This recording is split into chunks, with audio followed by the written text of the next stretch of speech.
স্বপ্ন সেটা নয় যেটা আমরা ঘুমিয়ে থাকা অবস্থায় আসে। স্বপ্ন সেটাই যেটা পূরণ করার আগে পর্যন্ত আমরা ঘুমোতে পারি না।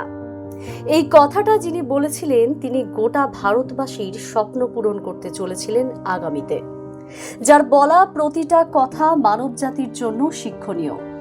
ভারতের প্রথম bachelor president APJ Abdul Kalam. পারিবারিক আর্থিক স্থিতিতে সাহায্য করার 10 বছর বয়সে খবরের কাগজ বিক্রি করতেন তিনি। তবে কাগজগুলো বিক্রি করার আগে পড়ে নিতে ভুলতেন না কখনো। If you want to shine like sun, first one like sun. গোটা পৃথিবীকে তিনি এই কথা শিখিয়েছিলেন।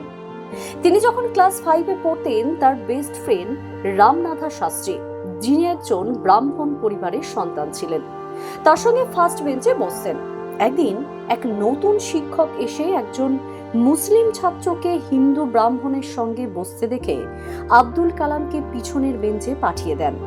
সেদিনই তিনি নিজের মনে মনে ঠিক করে নেন যে এই লাস্ট বেঞ্চে বসেই তিনি একদিন পৃথিবীকে বদলে দেখাবেন। শিবা সুব্রামানিয়াম নামে এক শিক্ষক তাদের শৈশবকালে শিখিয়েছিলেন পাখির ডানার সাহায্যে উঠতে পারার কৌশল। সেদিনই স্যার কালাম ভেবে নেন যে তিনি ফাইটার প্লেন বানাবেন। তাই তিনি মাদ্রাজ এরোস্পেস ইঞ্জিনিয়ারিংয়ে অ্যাডমিশন নেন। সেখানে নিজের স্কলারশিপ বাঁচানোর জন্য তিনি 1 মাসের একটি প্রজেক্ট দিন রাত পরিশ্রম করে 3 দিনে করে দেখিয়েছিলেন। তার ফাইটার প্লেন বানানোর স্বপ্ন সত্যি হতে যাচ্ছিল। একদিন যখন তিনি ইন্ডিয়ান এয়ারফোর্স অফ দেরাদুনে ইন্টারভিউ অফার পেলেন, কিন্তু দুর্ভাগ্য সেখানে একটি র্যাঙ্ক পিছনে থাকার জন্য সুযোগ পেলেন না। তারপর তিনি defence research and development organisation join করেন।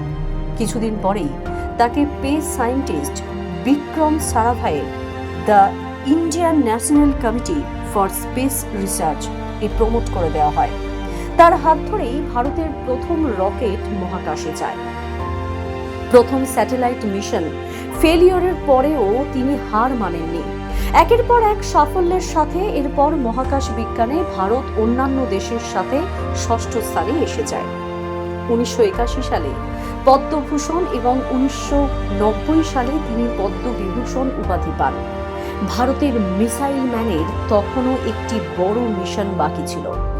1997 সালে পোখরান 2 এর জন্য ভারতরত্ন পান এপিজে আব্দুল কালাম। জাপান ও আমেরিকার চোখ রাঙানির পরেও সমস্ত স্যাটেলাইটকে লুকিয়ে ভারতের প্রথম নিউক্লিয়ার বোমা টেস্টিং করিয়েছিলেন কালাম। রিটায়ারমেন্টের পর 2001 সালে তৎকালীন ভারতের প্রধানমন্ত্রী স্বয়ং অটল বিহারী বাজপেয়ী তাকে ভারতের রাষ্ট্রপতি হওয়ার প্রস্তাব দেন। রাষ্ট্রপতি হওয়ার পরেও তিনি নিজের শিক্ষকতার স্বপ্নটাকে ছাড়েননি। সুযোগ হলেই তিনি ছাত্রছাত্রীদের সঙ্গে সময় কাটাতেন।